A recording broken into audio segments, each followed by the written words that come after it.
Morning Banaras.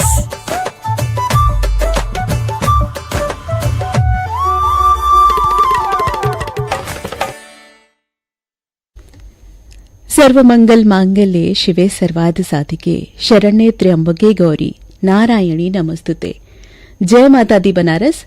Navratri के इस पावन अवसर पर केम छो, मजा मा? हाँ, मजे में तो होंगे ही, होना भी चाहिए। आखिर इन दिनों विशेष कृपा होती है माँ की हम पर। डांडिया गरबा की धूम से पूरा शहर जगमग हो चुका है।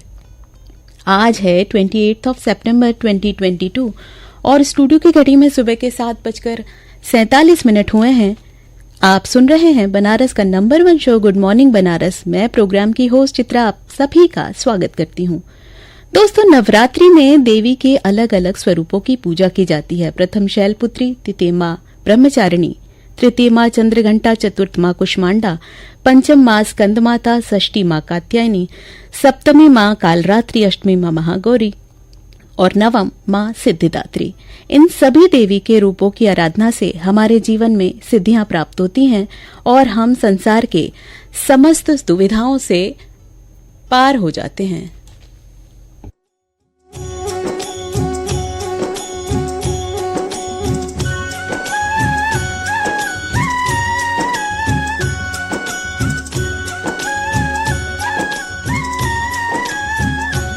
अनगिनती है तेरे नाम, शेरों वाली माँ। अनगिनती है तेरे नाम, शेरों वाली माँ।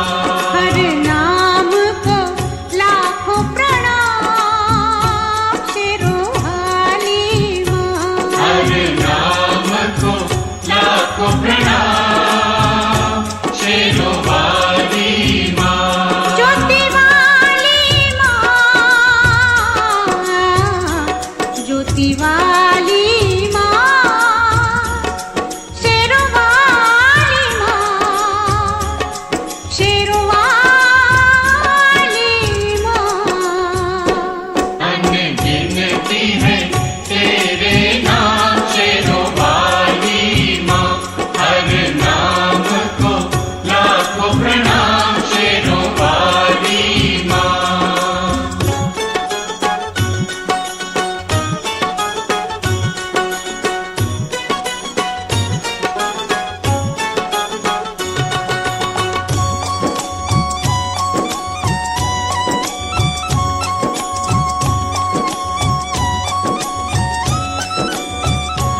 तेरी ज्योत जगे दिन रात, तेरी ज्योत जगे दिन रात। जगमग जग सारा, जगमग जग सारा। सुख संध्या सुमन प्रभात, सुख संध्या सुमन प्रभात। जनमन उजियारा, जनमन उजियारा। हो मंगलमय परिणाम, ज्योति वाली माँ।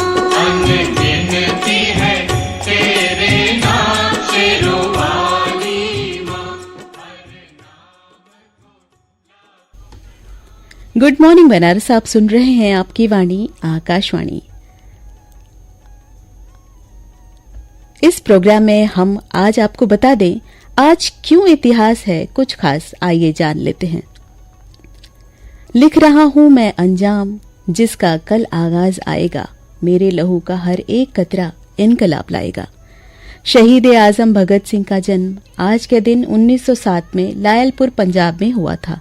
इनका नाम 20वीं शताब्दी के अमर बलिदानियों में बहुत ऊंचा है।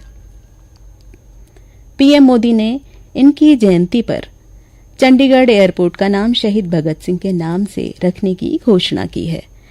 जिनकी आवाज ही पहचान बन गई, स्वर साम्राज्ञी भारत रत्न लता मंगेशकर का भी जन्म आज के दिन यानी 28 सितंबर 1929 में इंदौर में हुआ था। इन दोनों महान हस्तियों को शत शत नमन। दोस्तों, व्रत या उपवास हम करते हैं, लेकिन ये क्यों करते हैं, इसके पीछे का साइंटिफिक और धार्मिक रीजन आज जान लेते हैं पंडित अमिताभ मिश्र जी से।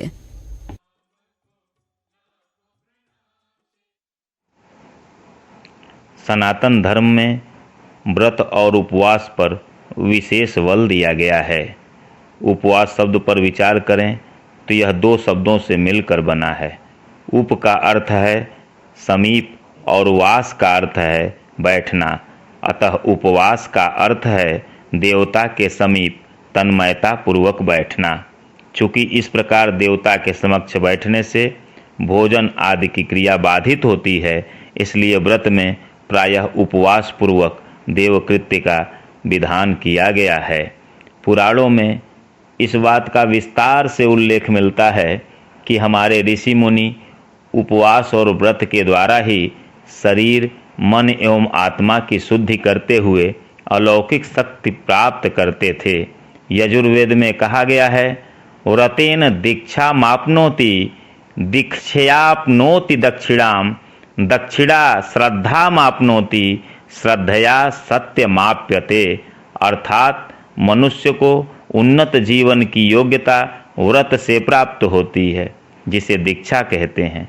दीक्षा से दक्षिणा अर्थात जो कुछ किया जा रहा है उसमें सफलता मिलती है। इससे श्रद्धा जागती है और श्रद्धा से सत्य की अर्थात जीवन के लक्ष्य की प्राप्ति होती है, जो उसका अंतिम निष्कर्ष है। इसीलिए हमारे यहाँ व्रत की चर्चा करते हुए शास्त्रों में वर्णित किया गया है, म्रियते स्वर्गम व्रजंति स्वर्गमनेन वा, अर्थात जिससे स्वर्ग की प्राप्ति होती है उसे व्रत कहते हैं। आचरण की शुद्धता को कठिन परिस्थितियों में भी न छोड़ना, उसका निष्ठापूर्वक पालन करना ही व्रत कहलाता है।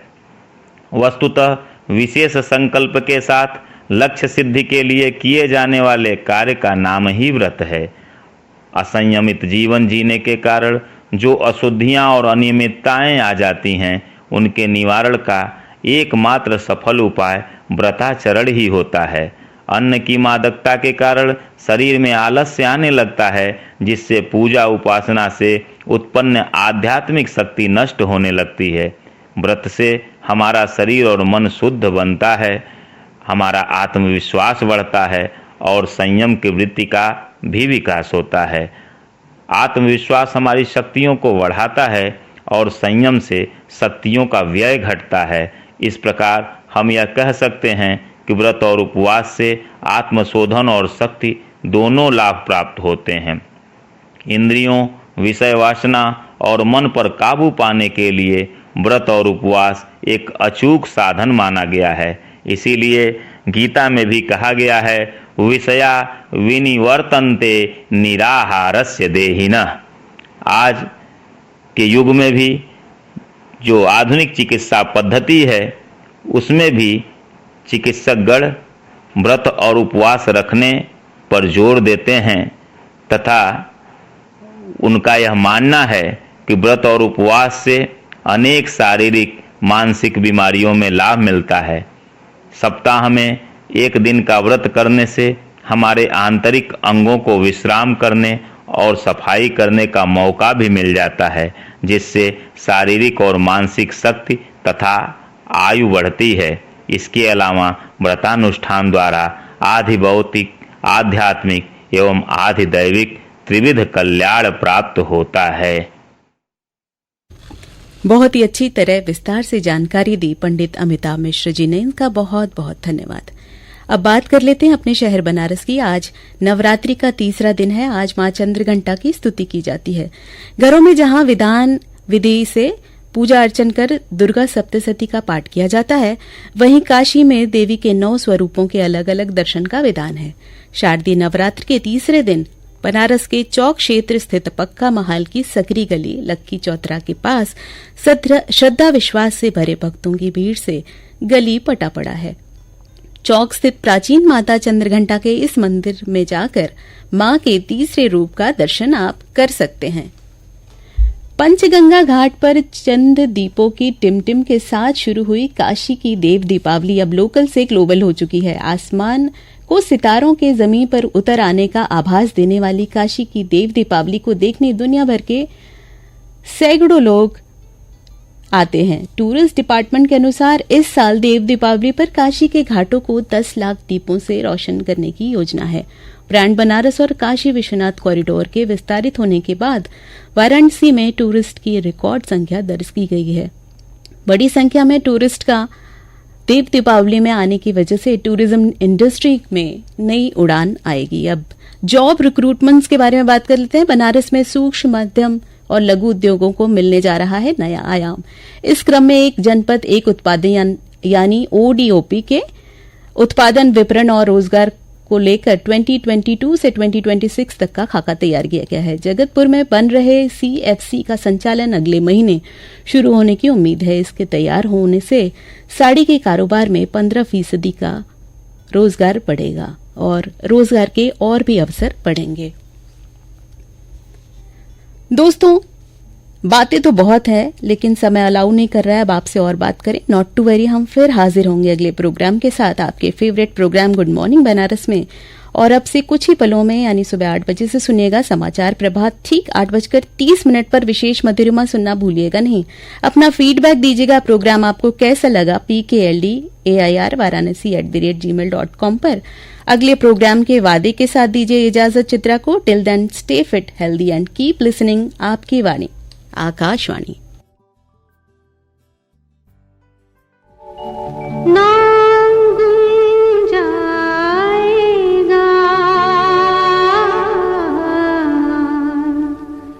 चेहरा ये बदल जाएगा,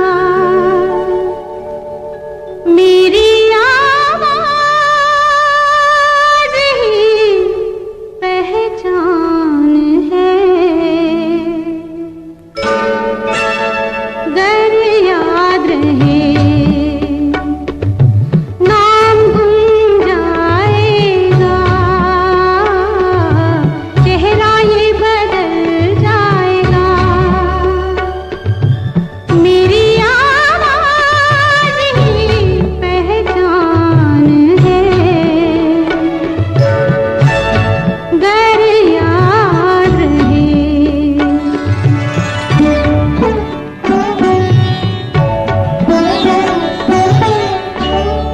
वक्त के सितारे कम हंसी नहीं, आज है यहाँ कल कहीं नहीं, वक्त से